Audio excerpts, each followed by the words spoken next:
Drippin' Sports with Matty, Ice, and Brad. Sports like no other. Let's get it.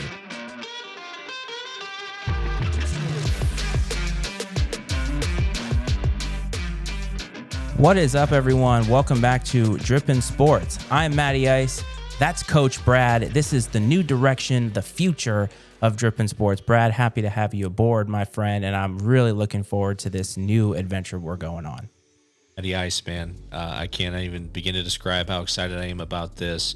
I really enjoyed the opportunity a couple weeks ago to come on and, redesign college football and how we thought it would look. And now here we are, just a few days from kickoff of college football season. And I literally cannot wait to get into it. Great segue, because 2 weeks ago, if you didn't listen before, we did realign college football. We had a great time doing it, I think, but little did we know we were ahead of the curve, my man, because an article that I sent you the other day talked about the NCAA talking about or considering major college football splitting away from the NCAA. And when we were done with our new divisions, our new conferences, our new playoff, we asked the general question, what do we see this going forward as? What kind of a paradigm is it going to be? How are they going to actually implement something like this?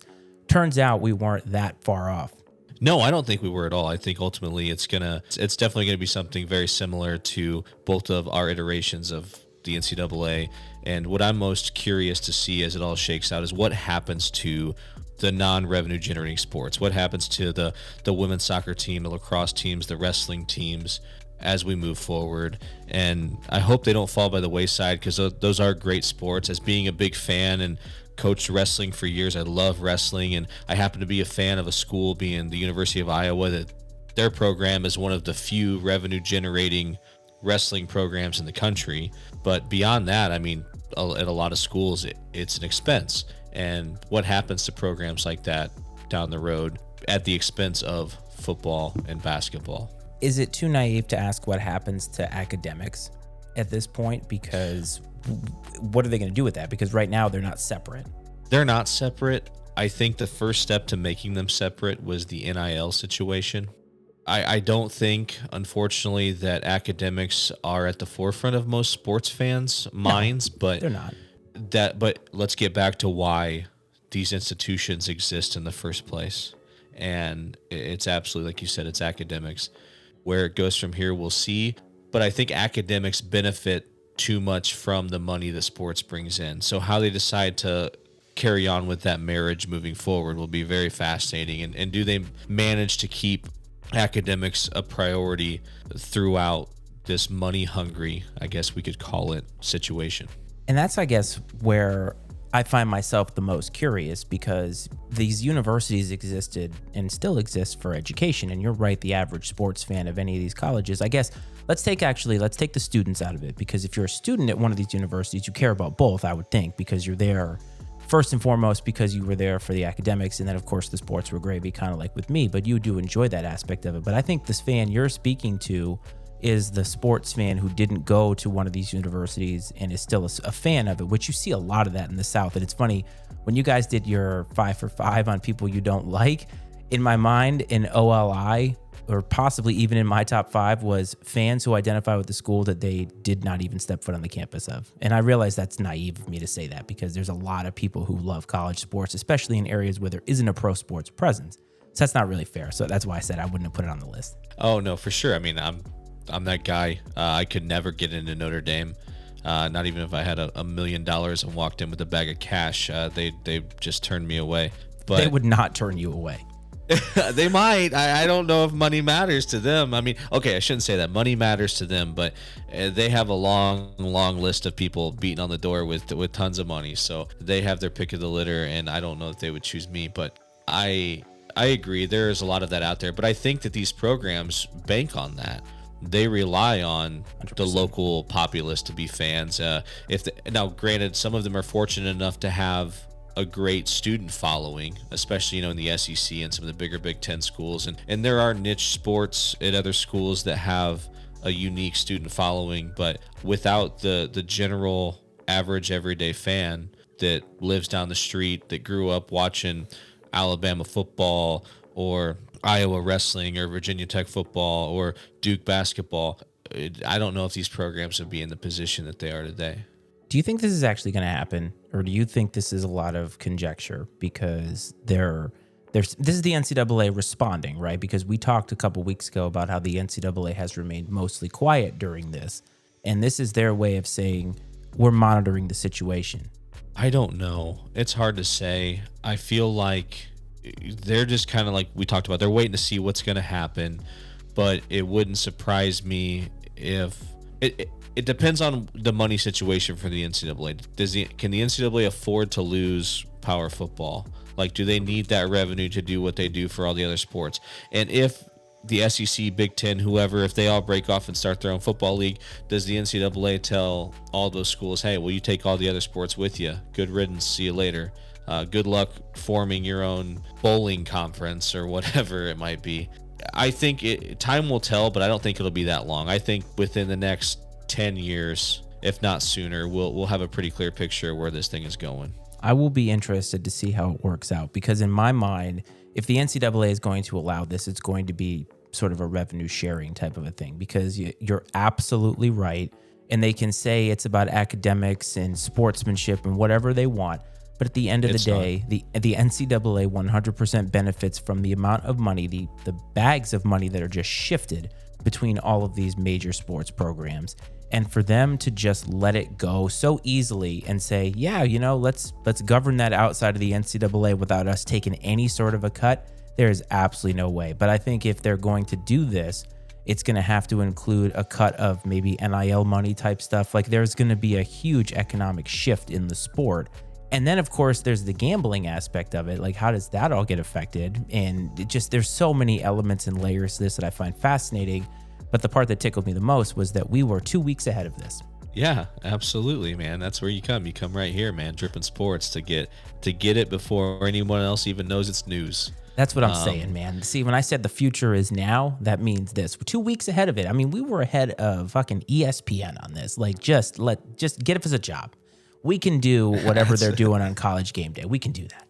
Oh, hell yeah, man. I'll put the freaking mascot head on. Lee Corso, move aside. But, the NCAA is like any other governing body that exists. They're going to come out and pound their chest and pretend they care about the rules and this and that. But at the end of the day, it's just about who lines their pockets. Sadly, I really believe that's the case. So before we get into previewing this coming up season, because no matter what we say here, you and I are huge football fans. We're huge college football fans. So we recognize these things. And that's one of the reasons why I created the show a long time ago. And I'm really happy you want to continue down that road is, hey, let's point out some of the big picture items. Let's talk about them, analyze them, because they do matter.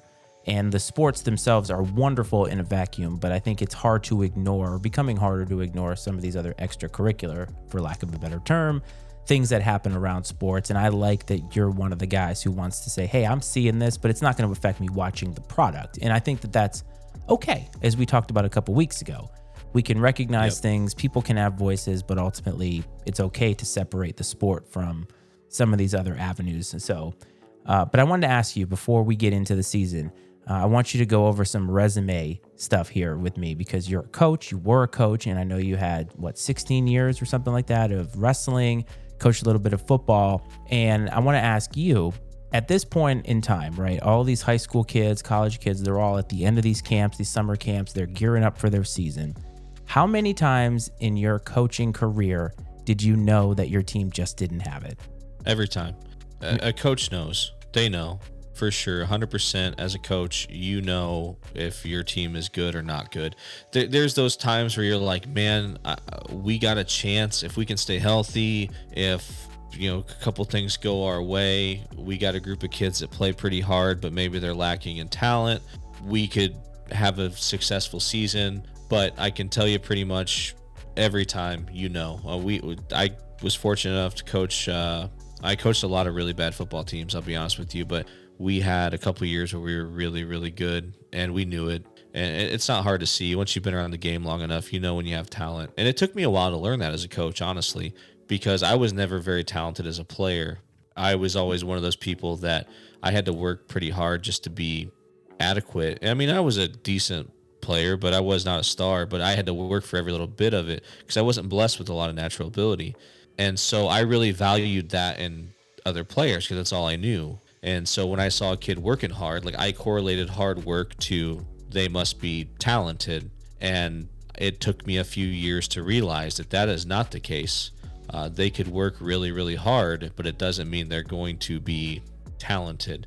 And you could have talented kids that don't work very hard, but they're still the most talented kids on the field.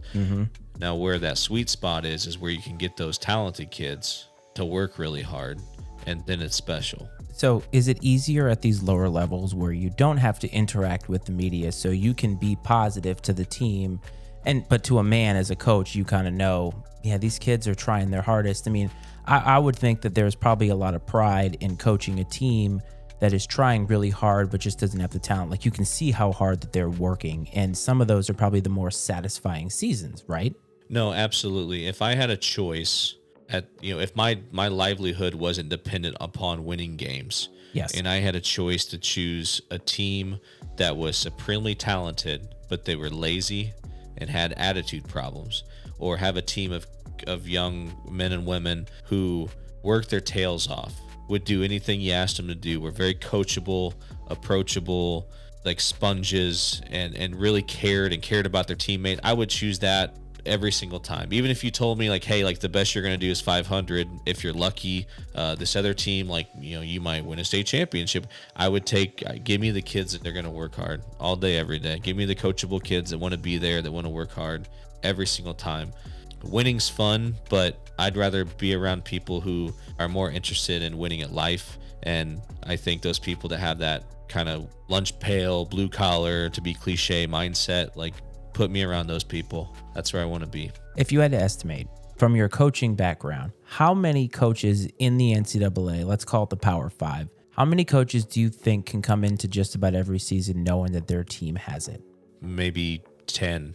Now, I guess has it's relative, though. Do you mean has it for the school they're at? Like, hey, this is going to be the best school we've ever had, or the best team we've ever had at Coastal Carolina? No, I mean, or is it? I mean, stacks up nationally. Like they can go into every game knowing that they have it.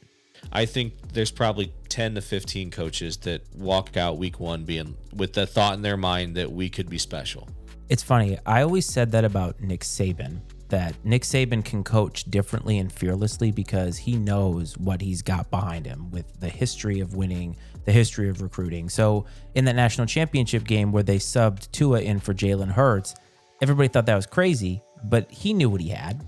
Like, he knew what he had on the bench, so he can make that call very fearlessly.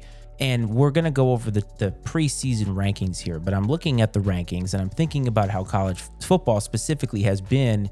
I call this the playoff era. How many years have we had the playoff? 4 or 5 now? Something like that? 6? Yeah, at least, yeah. Okay. And I think what we have seen is that it has been very top heavy and very heavily represented by a lot of the same schools. And that's just why I think we're seeing all this realignment.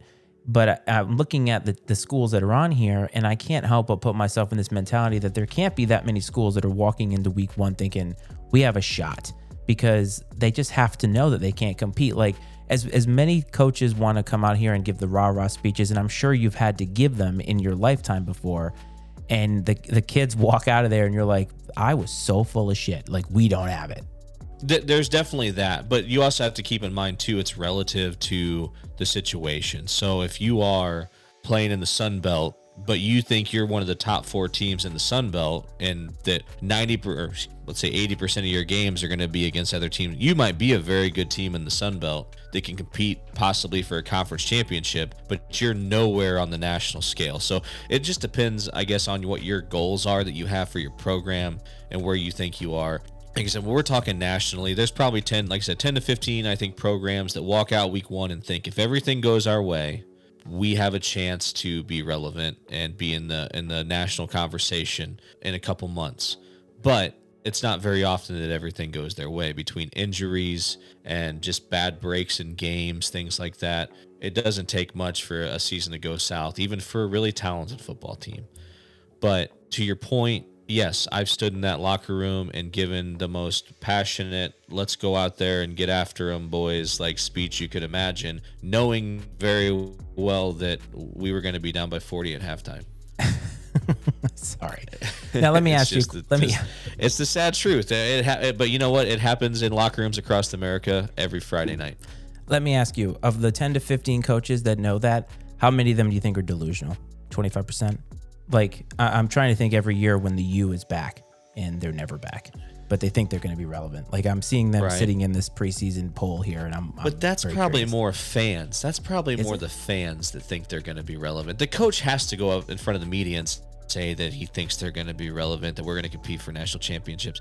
But I don't think that it's that big of a percentage. Like I said, there are programs that are very talented, and if everything does go their way, they would be in that top 5, 6, 7 team conversation come at the end of the year, where we're talking about maybe they could sneak into the playoff. I mean, think about how many times, this is so weird, but think about how many times I feel like in the last 3 or 4 years that like Oklahoma State always seems to be in the conversation just on the outside looking in for the college football playoff.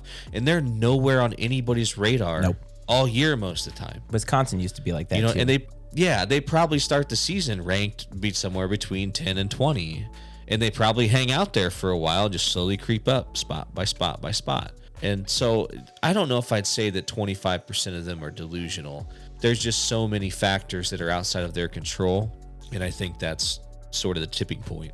And see, this is why you're on the show now, because I, from my ignorant standpoint of wanting to have a take of delusional coaches, don't know enough about coaching to be able to have this take. So I'm glad that you can explain this to me. But you said preseason rankings, and that's a beautiful segue because I'm staring at the preseason rankings. And I wanted to ask you a fundamental question first. Do you think preseason rankings should exist in the first place at all? From a fan's perspective, yes. I think it's entertaining. It gives you a starting point. That's why I would say yes. That's about the only reason I would say yes, because I don't think they carry much weight realistically. It's hard to predict what a team's going to look like after it's lost players to graduation, after it's had incoming players via the transfer portal or incoming freshmen that are going to be in the lineup and make an impact, maybe new coaches, new coordinators. To try to quantify all that and tell me how good a team's going to be is highly unlikely. But from a fan's perspective, it gives us something to talk about. It's entertaining. We all crave football, so we have a few weeks before the season starts to sit here and chew on these rankings. Coaches hate them. Honestly, I think that coaches would prefer you underrank their team because they can use it as bulletin board material. Like I heard someone talking actually today on a podcast about how they think that Steve Sarkisian at Texas, maybe he paid off someone in the AP to try to rank them lower. Like, hey, do not rank us at all, please.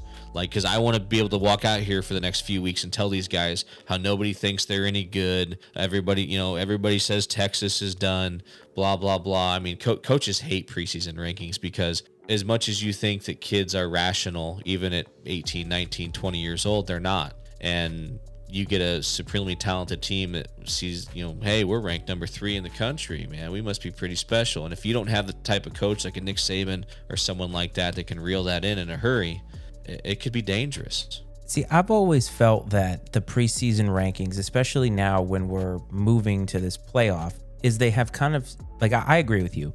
Fans would love this. So I think the preseason rankings for fans, I guess, fun only, I think works out. But sometimes I feel like it gives a leg up to some of these schools to be preseason number 1, preseason number 2, and then it makes it, in my view, very difficult for schools to jump unless a team loses. And so I've always wondered if perhaps we're doing this wrong in that these preseason rankings are making our objective judgment of a team much more difficult because we're giving teams a starting point. Like, obviously, there's going to be teams in this preseason ranking who are going to be left out at the end of the season. It's going to happen. You talked about injuries and other factors, but I think Alabama sometimes, are they one of the top 4 teams in the country? Probably every year, but I think they do benefit from being given that benefit of the doubt every single year, and they can sneak into the playoff, a 2-loss team without a conference championship last year because these preseason rankings, they do matter in the sense that the rankings going forward are based off of what we start with instead of having some neutral starting point like they do with the playoff.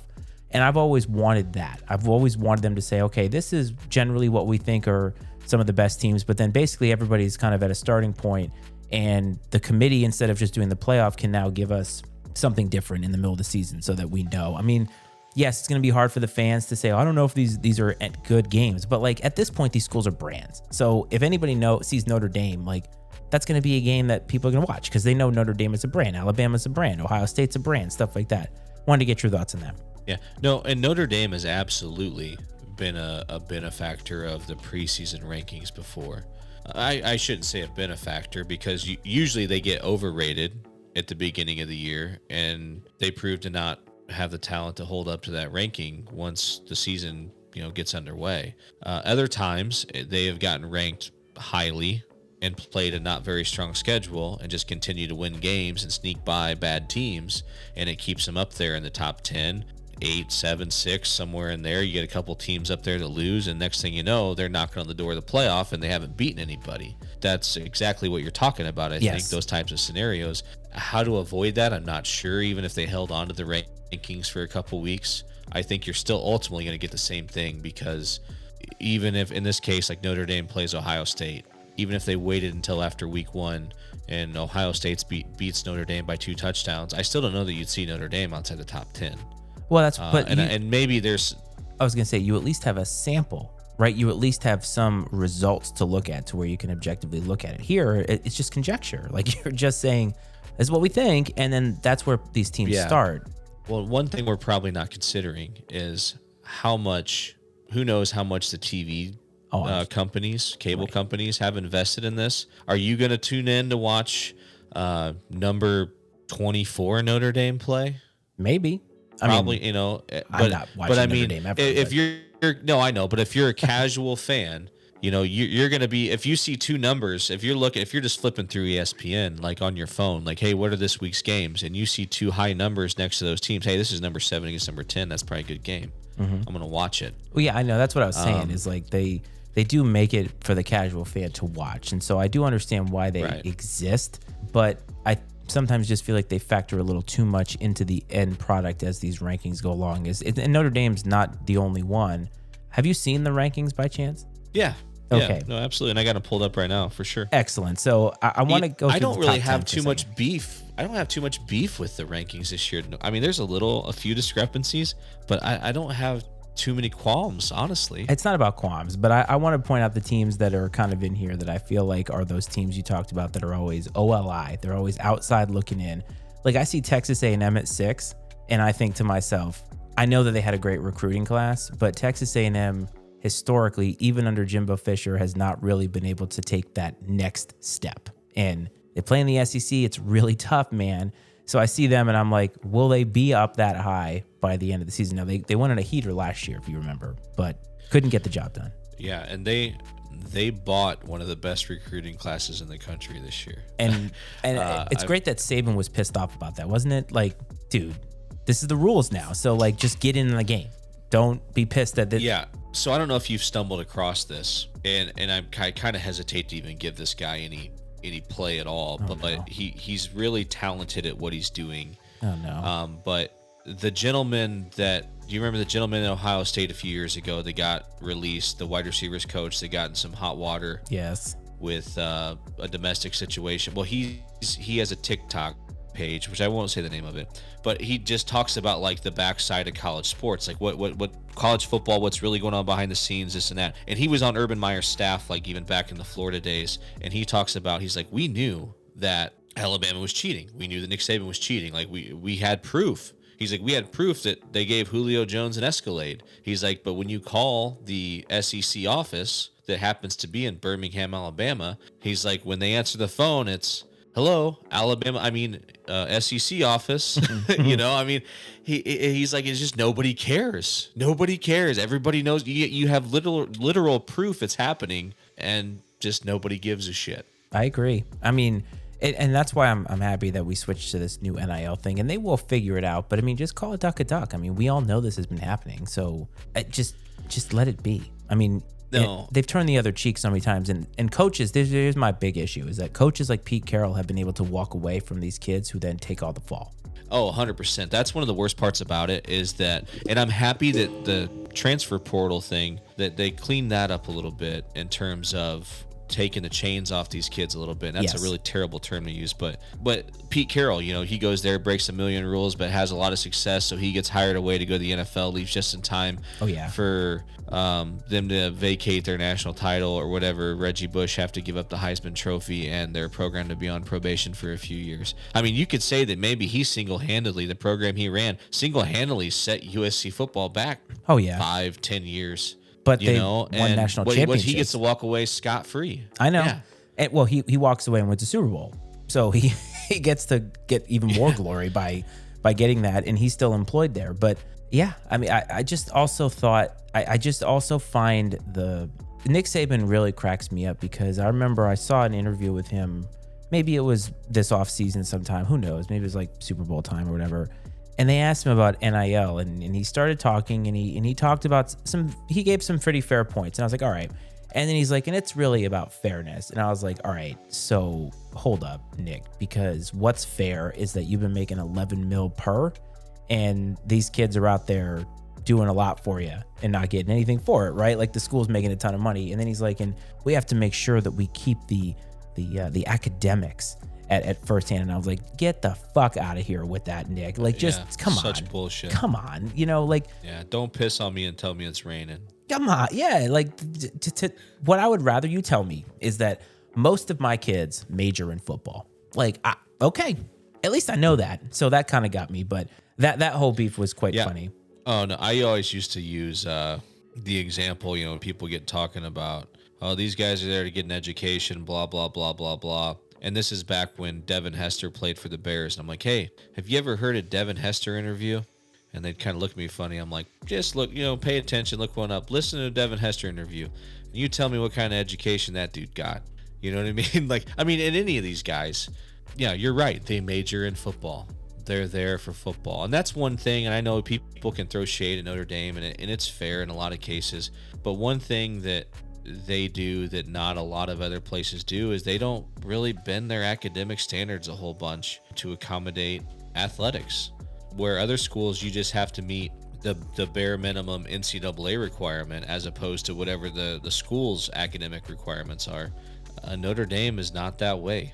And I've always had a lot of respect for that, despite all the other things that are fair criticisms of that school. That's one I think that they could be proud of. And I know there's other schools out there that are like that. I mean, Bradley University, but mid-major basketball program, they're that way a little bit. They got pretty stringent academic standards, and so when they're able to put a good program together, it means a little more, because it's like, hey, you not to use a Brian Kelly term from Notre Dame, but it's like, yeah, you kind of had to shop down a different aisle a little bit than some of these other places. I totally forgot that he went to LSU until you just said that name. I totally forgot, and then had a fake Southern accent. So, Brian Kelly. Oh, that was miserable. That was miserable. But I will say this. I think that Marcus Freeman is going to reel in a lot of Notre Dame haters. I think that you're going to see a lot more people become Marcus Freeman fans, and the result of that being a Notre Dame fan a little bit. I mean, I'm not. I think what has always turned me off, and this is probably what turns off a lot of people it's fan bases, right? Like it's the fan bases that are out there representing these schools and representing their ideals, probably falsely. And I mean, all of these fan bases go through that in some form or another. But let's take a look at this for a second. So the top 5 right now, if the season ended today, this would be our top 5. Alabama, number 1, got majority of the votes. Ohio State, Georgia, Clemson, and Notre Dame. And not much parity there in the top 4, is there?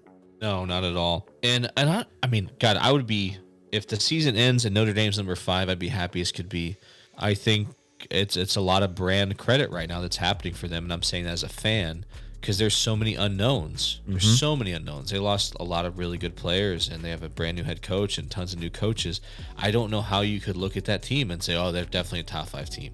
I don't know how you could do that, other than the fact that it's Notre Dame, and they were a top 5-6 team last year.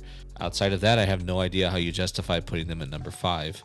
But you're right, not a lot of parity. Alabama, Ohio State, Georgia, Clemson. Just even going further, Michigan's been, maybe not so much in the last 10 years, but Michigan is a traditional powerhouse. Texas A&M there, but I'm telling you what, my dark horse right now is Utah. I was going to ask you going to be Utah. really good. You think so? Yeah, Utah's going to be really good. I think that they're going to win the Pac-12, and as long as they can, which I think that they play USC in Salt Lake City, but as long as they can get by USC, if they run the table, I think you'll see them in the playoff. Oh, if they run the table, Ryan Day. sure. Yeah, Ryan Day at Ohio State last year. I mean, he said when they played Utah, he's like, that's probably the best team we played. And they were beat up. They were missing guys. And he's like, that's probably the best team we played all year. And the thing about it too is they're playing in a weak conference for the most part, but Utah always stumbles against like Stanford or something like that. It's one of those random ass 10 p.m. games here on the East Coast that nobody ever watches, and then we wake up and they lost some game like that. That's the one game that they lost. Yeah, Pac-12 after dark, man. I mean, and no, that's what it is. Yeah, they'll go to like lose at Arizona or something. I get if it's a basketball game, man. Yeah, but come on. So I look at Michigan. I was gonna say I look at Michigan and I feel like they're getting the bump from finally producing something with Jim Harbaugh last year. But that's about it. That's another program that this year their recruiting class they have not had a strong recruiting year. I mean, even Notre Dame, they signed CJ Carr, who's Lloyd Carr's grandson. Nice. And he signed to go to Notre Dame. I mean, you can't even recruit one of your most prestigious coaches' grandsons to play for you. You know, something must be going around. And Jim Harbaugh, I actually like Jim Harbaugh. He's very quirky, but I love the fact that he's just comfortable being himself and he doesn't try to be anyone else other than Jim Harbaugh. And I really appreciate that. But that doesn't mean that the guy's not a complete weirdo. Oh, he is. But there's a lot of schools in this, I would say top 20 or so that have had a lot of turnover, especially at head coach, that are getting a huge rub in these preseason rankings. Like Oregon just lost Cristobal to Miami.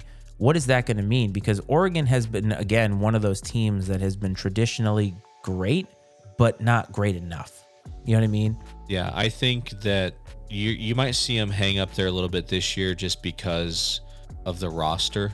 We'll see. I always think you got to wait, whether it's a new coach, whether it's a promotion as a better coach coming in, like Cristobal going to Miami. I think you had to give him a couple years before you can make an honest evaluation. You can't overreact if they're not very good this year. Same thing, like you can't overreact if Oregon is still solid and be like, well, this new head coach must have it figured. Let's give him a couple years. Let's wait until he recruits his own guys in. Some of the Cristobal guys filter out. Then we'll see what this guy's about.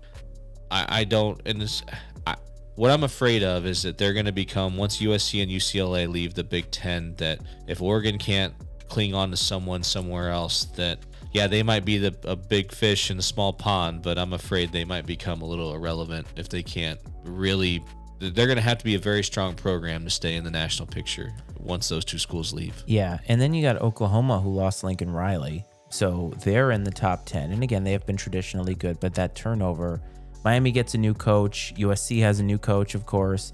And there's just a lot of that feel. But by the way, there's like 4 ACC teams in the top 25 right now. Like, get out. There's no way that that's going to hold up. Come on.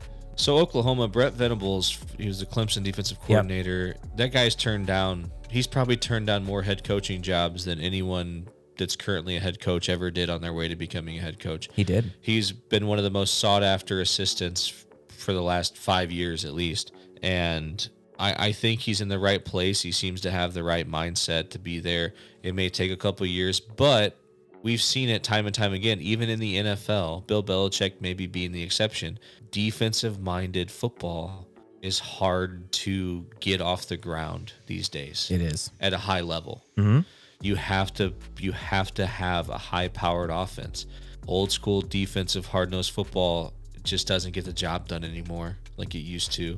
And hopefully obviously the guy knows about offense because he knows how to defend every freaking offense there is, but hopefully he's able to put a good offensive staff together, and we'll see what happens. And you mentioned, the ACC, what do we got? Clemson, I think it's like 4 or 5 teams. Pitt, Miami, NC State, Wake Forest. There's no way. Right. I mean, Wake Forest, they had a good, wasn't their quarterback got hurt last year or something like that? Or maybe he got hurt this year, but smallest school in the Power 5. Yeah, they've been really above average. I think they're the smallest school in the Power 5, right? They're like 3,200 people, something like that. Wake Forest is really Is tiny. It really? Yeah, it's really tiny. Wow, that's insane. So I just noticed this.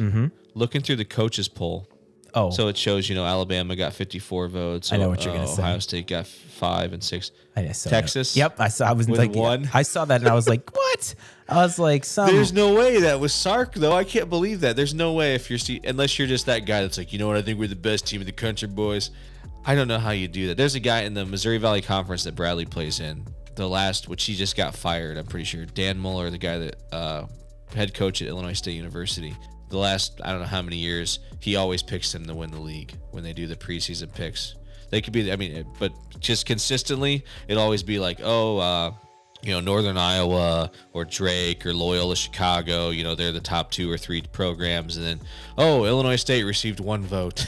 It's always the coach. Well, it's funny because Texas is not in the AP top 25, but they're in the coaches poll at number 18. That's a huge discrepancy. So obviously a lot of coaches. That's what I was talking about earlier. About There's people speculating that Sarkisian maybe tried to pay off the media to not put him in the rankings. That's crazy.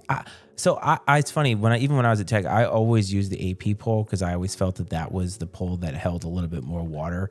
And I think the coaches poll still exists today merely as I don't even know how to describe it, but I think the AP poll does does factor into a little bit the playoff, right? Like the committee is looking at a lot of different things. Is there any quantitative data that goes into the playoff anymore? Like the BCS was almost purely quantitative in some fashion because they had that formula that went into it. I mean, the rankings, and strength of schedule and all that stuff, but I don't know exactly what goes into the playoff. I'm not 100% sure either. I know I hear when it comes that time of year, the phrase, the eye test.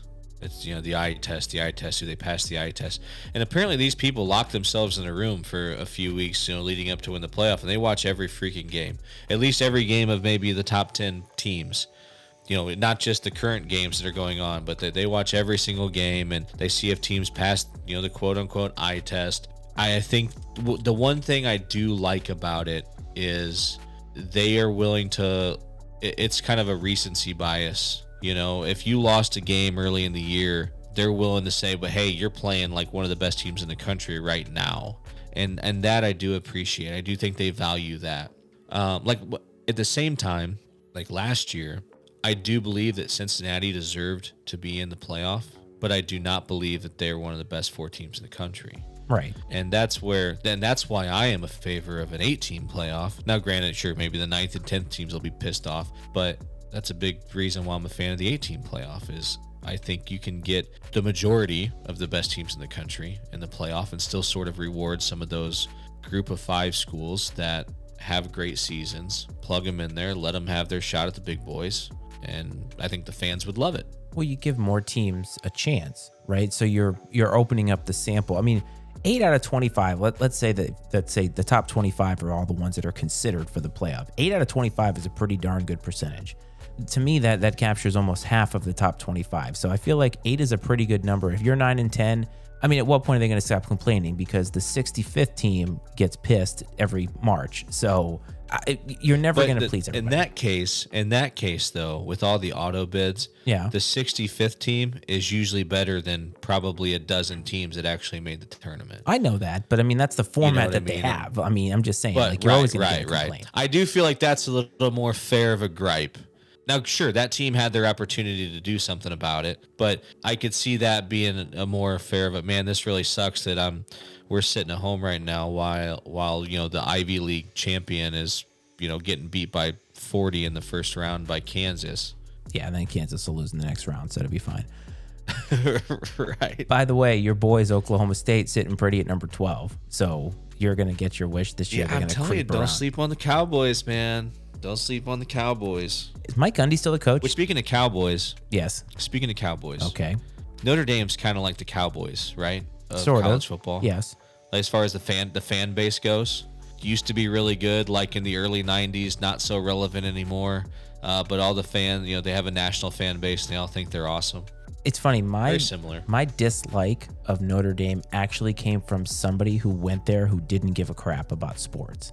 She just was like, my parents went to Notre Dame and I get into Notre Dame too. And I'm like, I don't give a fuck. Like, I just do not give a shit. So like, it was this weird aura of, I don't care. And she made everybody who didn't go to a school like Notre Dame feel as if the college they got into, which I went to Virginia Tech as an engineer. It's one of the best engineering schools in the country. So fuck you if you went to Notre Dame. I don't care. But you're right about that. And I think, again, some of these schools get unfairly judged because their fan bases suck. Boston gets that moniker too, and there's a lot of evidence to support them feeling this way. I mean, people thinking that Boston sports fans suck. I'm not going to disagree with you because I generally don't like the sports fan in Boston anyway. So that's just, it is what it is. Yeah, most people dislike the Red Sox, not because the team's not good. It's usually the fans. Same with the Yankees. You know, we could go across the board. The Cowboys fit in that category. And lately, maybe the Patriots would possibly fit in that category. We could talk about Philly fans, but they hate everyone equally. Yeah, they hate Santa Claus, as we found out. Yeah, absolutely. So let me ask you, is this another one of those years where the national champion is the SEC or the field, with Alabama and Georgia being strong once again? I'm going to say the national championship game is going to be the SEC champion against Ohio State. All right, so I can't wait to not watch that again. I think that's what it's going to be. No, and I hate Ohio State. I can't stand Ohio State. Notre Dame plays them in a week and a half, and I hope they go there. And I would love nothing more than to see them win that game. I just don't realistically think it's possible. I think it'll be a decent football game, but no, I mean, Ohio State's really, really talented this year, and the Big Ten is not the SEC. And as long as they can, not stumble along the or Georgia, one or the other. And maybe I'm not giving Clemson enough credit, but Clemson is coming off. I'm going to be in South Bend when Notre Dame plays Clemson. You got to remember, Clemson is coming off of a year where they won 10 games, but DJ Uiagalelei didn't have a great year. They had a pretty precipitous drop off from what they had been used to, the high standard that they had set with Trevor Lawrence. I hate Dabo Swinney, by the way. Right. I just can't stand the guy. No, I can't stand him. I don't mind him. He seems like a guy that kids would love to play for. He seems like a guy that kids would love to play for. They could relate well to an 18-year-old kid coming out of high school. And that's probably a big part of why they're successful, despite the fact that he's, brings in talented coordinators and he knows how to motivate. But I think he's very polarizing, though. He reminds me of Kenny Chesney. Wow. That's what he seems like. He seems like Kenny Chesney. Like he's just this aw shucks kind of guy. The thing that really pissed me off about Dabo was when he came out and said, I will quit when the players start to get paid. Well, he's still on that fucking sideline. So that asshole was like, come on, man, don't say shit like that. Like, that's just so dumb. They were already getting paid, like we talked about. It's just so dumb. I know, but like those paid. Statements are so stupid. Like, just coaches need to stop. I don't know why people come out and say that. I don't like it. So let me ask you another question. I'm looking here at the slate of games that looks like it's Saturday. I think they're calling this week 0. I don't think that College Game Day is going somewhere. That's actually one of my favorite things of the fall, by the way. College Game Day Saturday, like that is there's two things that are a religious experience in this household because we're not really religious people. There is College Game Day on Saturday. My wife even loves to watch College Game Day, so we have to be home for that. And NFL Red Zone on Sundays. Like those are Dude, I've been like singing the praises of the Red Zone channel forever. And people are like, oh, no, man. I just want to watch the best parts of all the games. And that's what you get on the Red Zone channel. I love it. I love it. Listen. Inject it into my veins. Give me all the Red Zone network. You can. It is the closest thing I will ever come to doing any intravenous drugs. I love it. It's like a cocaine shot every single time, every Thursday. When Scott Hansen says 7 hours of commercial-free football, I get a hard on. I mean, it's just what happens. That's just that. You too. I just walk around with it all day long. Absolutely, and my wife loves it too. The thing about Red Zone is that Red Zone has taken out all of the stuff that I dislike about watching football on television.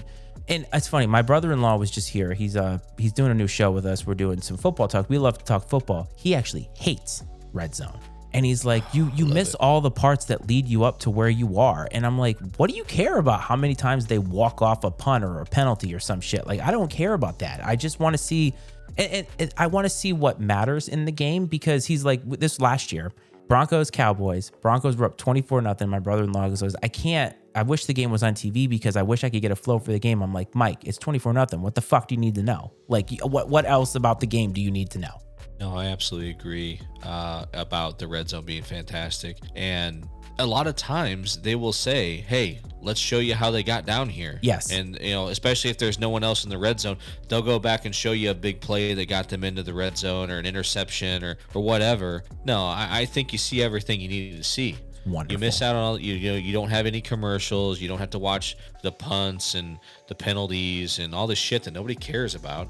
It'd be like if baseball needs to come up with like the home run channel. You know what I mean? You see dingers all day. I just for years I didn't watch Red Zone, and it wasn't an aversion to it. It just wasn't something that came across my bow, I guess. And my wife and I got together and we started living together. We decided, let's see what this is all about. We keep hearing about it. And I remember that the first Sunday that it was on, we didn't leave the couch for 7 hours because we were like, this is amazing.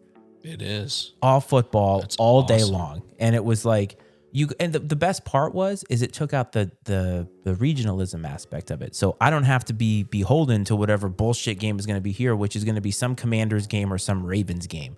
Two teams that I abhor. So I don't have to watch them or be forced to watch them. I can watch something else. I mean, there have been times here where we've had some games that have been absolutely just horrible. Like that Bills-Jags game last year that was like 9-6. I do not want to watch that in its entirety. Give me the 5 field goals in red zone. Yeah. Give me the Cliff Notes version, man. You talked about game day. Yes. Just to kind of circle back to that. I'm not sure where they're going to be this week. It wouldn't surprise me, though. I would say the most relevant game of the week is Nebraska and Northwestern in Ireland. For no reason. But I don't know if... For no reason. They're just the two best names. That's it, right? I mean, the other game, Wyoming and Illinois, nobody gives a shit about that game. No. Vanderbilt at Hawaii. I mean, other than going to Hawaii, nobody cares about that. You want to hear at Utah State. You want to know something about University of Hawaii? UTEP. Something about University of Hawaii? Yeah. So my wife used to live in Hawaii, and her parents lived in Hawaii because my father-in-law retired from the military and worked at Boeing out there. So they lived out on Oahu for 15 or 16 years, something like that. They moved here when our son was born, but I got to go out there a couple of times, and I remember they call the University of Hawaii Community College because it's that like Bush League, and Aloha Stadium is an absolute dump. Like an absolute dump. They have a flea market outside, and it is just like they haven't done anything to it. That's why the NFL moved the Pro Bowl, which was historically in Hawaii, because the players love to go out there. The facilities are an absolute dump. So having to go out to Hawaii is not as glamorous as it sounds. The island is beautiful, and there are many aspects of living in Hawaii that are beautiful in very small spurts. Being a landlocked, being island bound like that, I just could not do it. I was fine for a couple weeks, but yeah, so going to Hawaii, like that's a huge trip for not as much reward as you think it is. That's a fascinating perspective. I've always kind of wondered that. I think that in movies and TV, we get a very glamorous picture painted of what it's like to live in Hawaii and go through that, surfer lifestyle, which I think people forget. Well, those people are probably still going to work every day because you got to make a living. Traffic is awful on the island, by the way. Awful. And I've kind of liked the idea of them moving the Pro Bowl to the week before. It's like the week before the Super Bowl, right? Do you watch the Pro Bowl? No. Oh, thank God. I was like, this is going to be a very short relationship. No, I've never. I don't think I've ever watched the Pro Bowl, but it just seems to make sense that just get it over with, I guess, is more my perspective on it. Squeeze it in there, get it over with. Let's move on. I would think, though, that probably the Northwestern Nebraska game might be the only one that's appealing to the game day crew, and if they're up for taking a trip to Ireland. But I can tell you right now, I mean, Scott Frost is solidly, firmly on the hot seat. Oh, yeah. And it's such a weird relationship there. I think that he walked into something without really knowing what he was getting himself into. I think that at Central Florida, he probably had full autonomy, did whatever he wanted, and he goes there and like, well, hey, here in Nebraska, we do things a different way. And so he's probably got to conform to some weird, antiquated ideas, and I'm sure that there's some abrasive relationships that exist there. But I can tell you right now, it would not surprise me one bit if Northwestern wins that game, and it also would not surprise me one bit if Scott Frost does not finish the season in Nebraska. Yeah, I actually didn't understand when Scott Frost decided to leave Central Florida. Like, he was coming off what? It was like wasn't he 24-1 in those 2 years, and that is including a win over Auburn in a bowl game and they could have been that Cincinnati that year. You and I probably felt like they should have been included, even though they weren't one of the 4 best teams. Like, just throw them in there. And then he leaves for Nebraska. And in my mind, because whenever a coach leaves for a job, I'm sure you do this too, you try to think to yourself, lateral or advancement?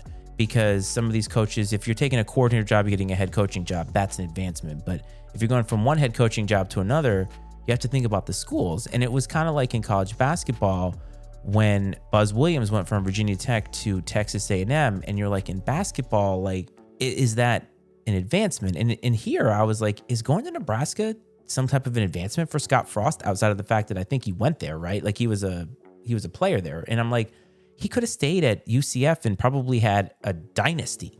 Yeah, and it ain't your daddy's Nebraska. No. That you're going back to. Nobody cares about Nebraska. Well, and like Bo Pelini, when Bo Pelini went there, everyone thought he was going to be successful in Nebraska. Yeah. Everyone had, I think, every reason to believe he was going to be successful in Nebraska, and he wasn't. And I just don't think it's very similar to, I've heard people say this about Notre Dame, and you can say this about Wisconsin, Michigan, maybe Ohio State. In today's age of recruiting, where you can find any game you want on television, especially through streaming, that national TV essentially is no longer a factor because every game's on TV somewhere. So you're recruiting a kid. Where is the talent? Where are the talent hotbeds of high school football? They're in the South, right? Mm-hmm. Warm weather climates. So why in the hell would a kid that lives in Central Florida or wherever want to go spend 4 years in Lincoln, Nebraska? Why? Unless they've never been there and they're showing them fake pictures of Lincoln, Nebraska. Why would you want to go there? And the same thing. I mean, how do you get a kid to go to South Bend, Indiana, other than the fact that it's, 2 hours from Chicago? Maybe you sell them on that. And obviously the tradition. Yeah. But Nebraska has some pretty solid tradition too. They do, but it's ancient. Like, at least Notre Dame has been in the playoff, almost half the time. So right. You can sell on that. I mean, making the playoff is worthy of selling. What can you sell at Nebraska in the last? Yeah, and you can't even sell. Yeah, you can't even sell like the NFL. No. And that's one thing you could say. Well, maybe some of these, like the Big Ten. I'm sure there's a lot of linemen that come out of the Big Ten just because of the style of football that's played. I imagine there's a decent amount of linemen that come out of the Big Ten, and they're probably almost sought after. You think of the stereotypical lineman, sort of that hard-nosed, tough guy. You want that guy that's played in those cold November winters in the Midwest. If you to go play in Cleveland and Pittsburgh and Chicago and Green Bay, it's relevant in that sense, maybe to some degree. But Nebraska's been such dog shit for a decade or more. Mm-hmm. And it's so weird to me. It's just time has passed them by. They will be Indiana in 10 years. And I see Florida State on the docket for Saturday, and they're kind of another program since Jameis left and Jimbo Fisher left. They've been trash. I mean, losing to really bad schools. Yeah, and that's a shame because great tradition such a proud program. Bobby Bowden and everything he did there, and to see it just kind of dry up the way it has. And you fear maybe that, Miami's not too far behind. And it's crazy to think that. Yeah. And it sounds like in Miami's case, it may be a deal that the power brokers at the school don't really care how good or bad the football program is. And so they won't do the things necessary to facilitate football success. Yeah. Maybe that is the key these days, is that if you're not on top, it's never going to be a priority to get back on top for some of these schools that were once on top. I think it was easier to sell Nebraska because of the winning back then. And we talked about how the exposure of being on television, and it doesn't matter anymore. Now it's about NIL money. How much can I get paid? What kind of sponsorships can I get here? And honestly, these kids are also thinking about, as you pointed out very eloquently, their life and their lifestyle. Like, why would I want to live in Lincoln, Nebraska, unless that was the only choice that I had? I mean, and you're 100% right about that. So it's cold. It's in the middle of nowhere. Yeah. Yeah. Well, there's so much of this country. It's funny. This is a tangent we won't get into, but there's so much of this country that has been unexplored for me. And most of it is in the middle. Is like Iowa, Nebraska. And I'm sure there's a lot to explore out there, but to physically live there for multiple years, I don't think I could do it. There's a reason they call it God's country, is he's the only one that's ever seen it. Wow, that is lovely. That is perfect. You know what? That's it. That's it. This episode is going to end. That is wonderful. A perfect. Wow, that is great. That's going to be a clip for sure. And I love it, man. I live in the Midwest. I mean, I've been through those places many times, but it's brutal, man. It is brutal because there is not shit. I mean, the speed limits on the interstate through Kansas and Nebraska is like 85 miles an hour because they know that there's no one there. I mean, and it's just a straight line. There's no curves. There's no hills. Nothing. I mean, you might run over a tumbleweed. That's it.